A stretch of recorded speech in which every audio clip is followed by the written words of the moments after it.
Don't Let the Light Go Out. This song, it's Light One Candle by Peter, Paul, and Mary. I always thought it was called Don't Let the Light Go Out, but apparently it's called Light One Candle. And it's fitting because Hanukkah just ended, and the song reflects the miracle of the oil lasting 8 days by repeating the line, Light One Candle 8 times. So I used to hear it as a request to light just one candle for all of these 8 reasons, and now I hear it as light a candle for each of these reasons. No reason to limit our light. So that makes 8 candles, which reflects the 8 nights of Hanukkah. And among these reasons to light the candle, light one candle for the strength that we need to never become our own foe. Light one candle for all we believe in, that anger will not tear us apart. And light one candle to bind us together with peace as the song in our heart. But it's the line that has the most impact on me. The most impact, the line I remember best, is the last line. Don't let the light go out. And it's repeated 3 times, lest we forget. Don't let the light go out. So today's talk is based on our monthly theme, which is celebrating divine truth. And the weekly theme is cultivating light. So we know that tomorrow marks the solstice. Actually, it's tomorrow morning, quite early. And in the northern hemisphere, this is when we are in the middle of winter. So cold, snow, ice, short periods of daylight, especially if you're farther north. And there's more focus on the inner indoors. And in the south, in the southern hemisphere, they're in the middle of a long summer. So it's hot, they have long periods of daylight, and their focus is more on the outdoors. But in both cases, in both hemispheres, we celebrate the light. And many cultures, I know you know, celebrate light at this time of year. We had Diwali earlier this year, Hanukkah, Christmas, Kwanzaa, everything happens right now. Solstice. So happy Diwali, happy Hanukkah, blessed solstice, Merry Christmas, happy Kwanzaa, happy New Year, everyone. That pretty much covers it. So the winter solstice commemorates the return of the sun in the winter sky after it's being the furthest from Earth, or if you want to look at it, the Earth is furthest from the sun at this time of year. And we're tipped on our axis so that the northern hemisphere is tipped away from the sun. So we get it a little colder at this time. And with the sun at its lowest, there is a point at which the light will now start to grow stronger and brighter. And this is what we celebrate. This is the turning point of the year. I know in midsummer, sometimes we wish that it would not be quite as bright. And I'm sure that's what the people uh, down under are experiencing now, thinking, oh gosh, I wish it wasn't so hot. But this is the turning point. And the ancient Romans called this kind of pivotal point the dies natalis invictus soles, the birthday of the unconquered sun. And I thought it was kind of interesting as I read this last year at this very time, we were in Rome. And let me tell you, I have a new appreciation for the Romans, their building, their thought, their philosophy since being in that country. Well, in any case, the celebration of midwinter return has always held a deep fascination for humanity. Even before the coming of Christianity, people all over the world celebrated the rising of this midwinter sun because it came with a promise of the new year. See, winter was very brutal. The growing season was over, the cold set in, and you can just imagine at this time, people had hardship. They didn't have nice, warm, central heated housing. They may not have had food sources. So this was a very serious time, and a lot of people may have perished over the winter. And so ancient people worried that when the sun went below the horizon, and you know, in the northern parts, the days are very short and sometimes just a glimmer, uh, they were afraid it would never return. Have you ever had that happen in your life where something something happened, you thought, oh, I'll never get better. It'll never be better. It'll never return to the light. Well, this is how they felt. And so, in order to prevent that, they practiced rites and rituals that would summon it back. And fire became very important. Candles became very important because this was the symbol of that returning sun, and they would invite it back. And so, just as they did in the past, we welcome the energy of the returning sun and the hope for a better year. But before we go into that celebration, it may behoove us to take time to consider the mystery of the darkness, the mystery, the transformation happening, the mystery of this new birth, the mystery of the light emerging from the darkness. See, although the winter months life may seem dormant, but this allows a time of deep thought, a time when we can go in, a time of gathering energy. And it's in the darkness and in the stillness that this new life is germinating. This new life is happening. I don't know about you, but I have to go into the stillness in order to bring forth that creativity. And things germinate in that darkness, in that stillness. Like this talk. I knew what I was going to talk about, but it wasn't all together. Like Rainbow says, it wasn't Jello yet. And so I guess if you put Jello in the refrigerator, it's kind of a dark place and it becomes Jello. So that's how things gel. They come together, they germinate in the stillness, in the darkness, and then there comes out this creation, this new birth, this new life. So we're here to honor the mystery in our world and in ourselves. For just as it is in the outer world, we know it's the same in the inner world. Just as it is for the great whole, so it is in the individual. And so the rebirth of the sun signifies renewal for the earth as she embarks on another cycle of growth. Spring, summer, winter, fall, spring, summer, fall, winter, again, the cycle. And because we're children of the earth, we too take part in this joyful renewal of our individual lives. And we celebrate it with light, with lighting everything up, because this is our symbol. So, what does it mean to cultivate light in ourselves? Well, when we think about light, we think about light representing consciousness.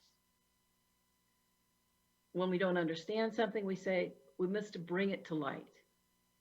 If we're confused, we say, well, let's shine the light on that. We say our process needs more light.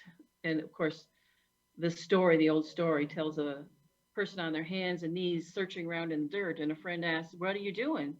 Well, I'm looking for my key. Well, where'd you lose it? Well, up there near the house. Why are you looking for it down here? Because the light is better here. We like the light. We can see things. When a sudden idea reorders our thoughts, we say, oh, the light came on. When a person is fully conscious, they are enlightened.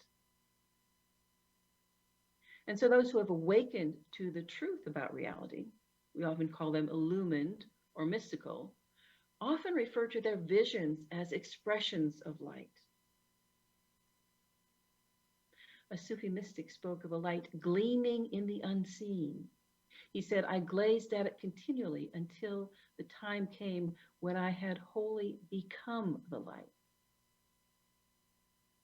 Now we know when we talk about light, we also must talk about the darkness, as they only have meaning in relationship to each other. The physicists would tell us that there is light and darkness are on the same continuum.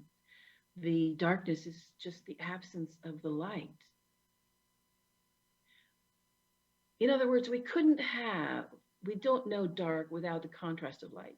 And in creation, there exists the full cycle. And we get this, first of all, from Genesis. And God called the light day, and he called the darkness night. And there was evening, and there was morning the first day. Now, you may not know this next piece. So God is talking to one of his angels, and he says, do you know what I've just done? I have just created a 24-hour period of alternating light and darkness on earth. Isn't that good? And the angel says, well, yes, that's wonderful. But what will you do now? And God says, I think I'll call it a day. So Eckhart Tolle tells us there is only one perpetrator of evil on the planet, and that's the human unconsciousness. He says, with this realization, your victim identity dissolves and your true power emerges. Instead of blaming the darkness, you bring the light. You bring the light. In this, we learn from the great mystics of all ages and from nature how to be not only in the light, but also how to be in the darkness of life's mysteries without losing that faith in the light. How to recognize the seeds of growth and nurture them in our own inner warmth until that light returns. So we know, even in the darkest moments, that love, health, forgiveness, serenity, beauty, truth are available when we look to the light. We look under that street light and find this. I'm reminded of flying in an airplane, and when you fly in an airplane, you go above the clouds, and it's like, oh yeah, the sun is shining up here. Even when we were on the ground, I couldn't see it. The light is there. So whatever it is that may be going on in your life that hinders your perception of wholeness, of this light, this can be healed. So this being in the darkness can be a time of transformation. Again, going back to the creation story, in the beginning there was nothing. And then God said, let there be light. And there was still nothing. But now you could see it. Ernest Holmes tells us this. He says, thought which is built upon a realization of the divine presence has the power to neutralize negative thought, to erase it, just as the light has the power to overcome the darkness, not by combating the darkness, but by being what it is, light. And the light shineth in the darkness, and the darkness comprehendeth it not. The Dalai Lama tells us the inner darkness, which we call ignorance, is the root of suffering. The more the inner light comes, the more the darkness will diminish. This is the only way to achieve nirvana. So this is a reminder to us to get our act together and remember who we really are, which we know will be done either the easy way or the hard way. The hard way means going through things like personal global tragedies, which we've done before and which, by the way, we seem to be in now. And the easy way is by hearing the call of spirit that dwells within us and following its guidance to birth that consciousness, that Christ consciousness, that consciousness of light, and nurture it into maturity. So birthing the Christ consciousness is what Christmas is about for us. It's about what this light return is for us. And wherever it is that you're celebrating, it is this Christ consciousness, this love, this light that comes into being. And then we nurture it. And when we accomplish this, we don't need to fear the future, but we see the future as our joy-filled destiny. And we look at the storms of the world and say, be still. So my invitation to you is to take this spiritual journey with me, to tap into the deeper meaning of this time, maybe for the next week, for the next 10 days. We're going to be doing the season for illumination. We'll tell you more about that later, but that's an opportunity to use this time as a spiritual journey. You know, at the beginning of the year, we often have resolutions. We make resolutions. We say, I'm going to change my life in this way or that way. Or some of us don't make resolutions anymore because it's just, let's just live our lives. So let's take this time to be in reflection, to see how it is we want to cultivate the light in our lives. And which brings me to cultivating the light. So we hear people like Gandhi or Maya Angelou, whose poem we heard, or Mother Teresa comes to mind when we hear about beacons of light. They're people who face hate and fear with love and forgiveness, and they inspire the world. Martin Luther King Jr. tells us darkness cannot drive out darkness. Only light can do that. Hate cannot drive out hate. Only love can do that. So you have a light inside of you too. You have a light inside of you too. Yes, it's there. I know it's there. And that's the job of your ministers and practitioners to know that light and to recognize that light. And so I'm going to ask my helping candles to step forward now. And depending on where you are in your spiritual development, that light that's within you might be a flickering flame or it might be a giant bonfire, but it's there and it's ready for you to nourish and let it get brighter and brighter. And so, if my candles are ready, we'll tell you a little story. See, there was a blackout one night, and when the lights went out, I fumbled to the closet where I keep candles for nights that this happens, and I picked one up. And I was turning to leave with a large candle in my hand. I heard a voice. Now hold it right there. Who said that? I did. Who are you? And what are you? I'm a candle, can't you tell? Please, Well, please don't take me out of here. what? I said, please don't take me out of this room. What do you mean? Don't take you out? You're a candle. Your job is to give light. It's dark out there. I need to take you out there. But but I'm not ready to go out there. I need more preparation. Well, what do you mean more preparation? Just that, more preparation. You see, I really need to research this job of light giving so I won't go out, make a bunch of mistakes, and make a fool of myself. You'd be surprised how distorted the glow of an untrained candle can be. Well, all right then, but you're not the only candle on the shelf.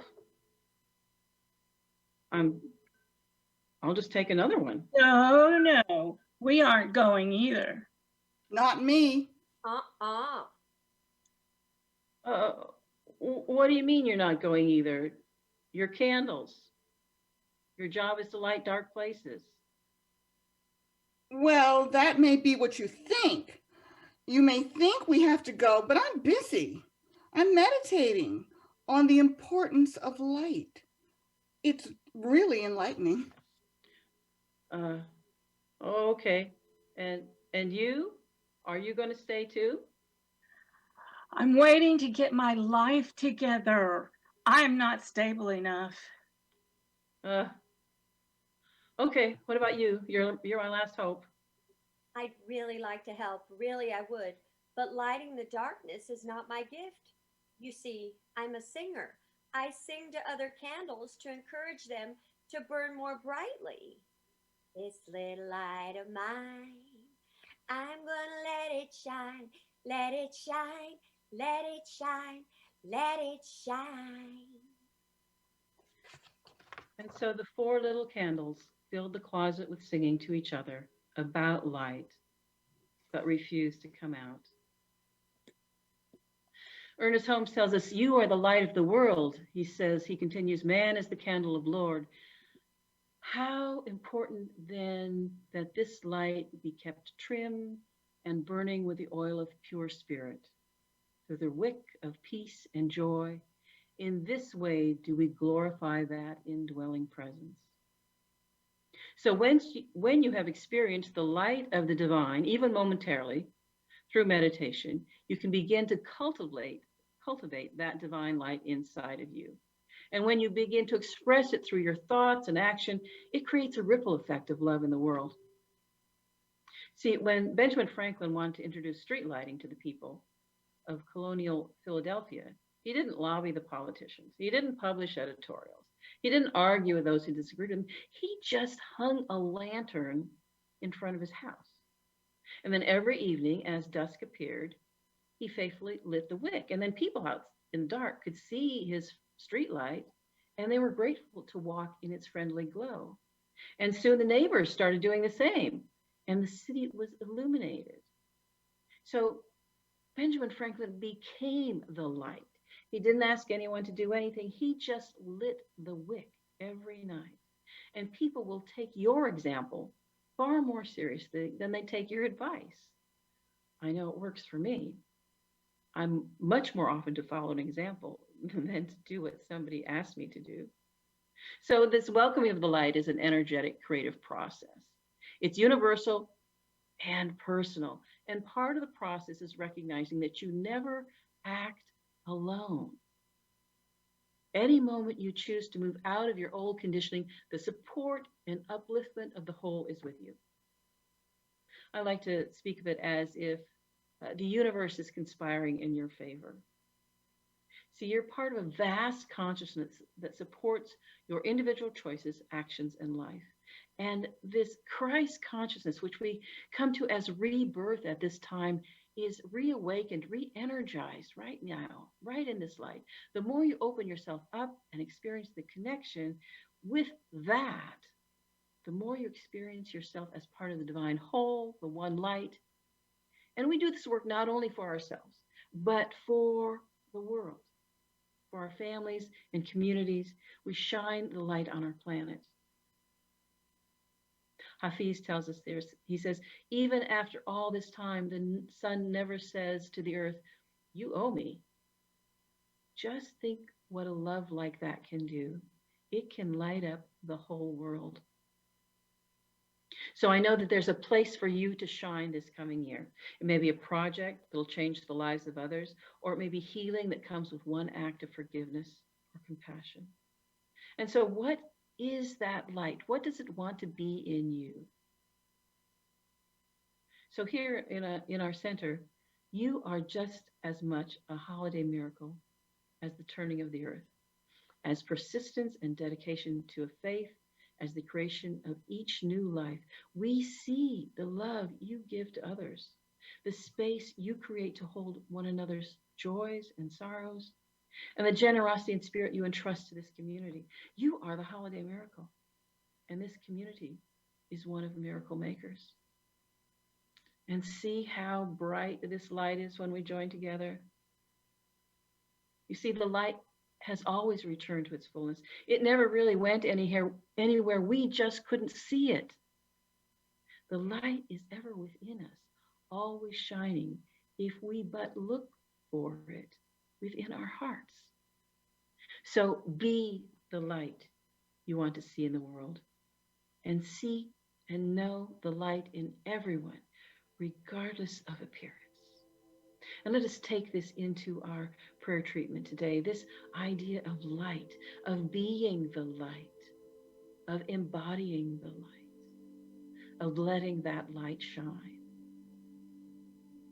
And so without a shadow of a doubt, I know that this divine essence of light is in each and every person, every place, all the time, regardless of situation, circumstances, regardless of appearance. There is one light that lights this world and is generous in its givingness. And this generosity is reflected on this planet by prosperity, by health, by love, by creative energy. And so we do the work that we do in harmony, in love, in light.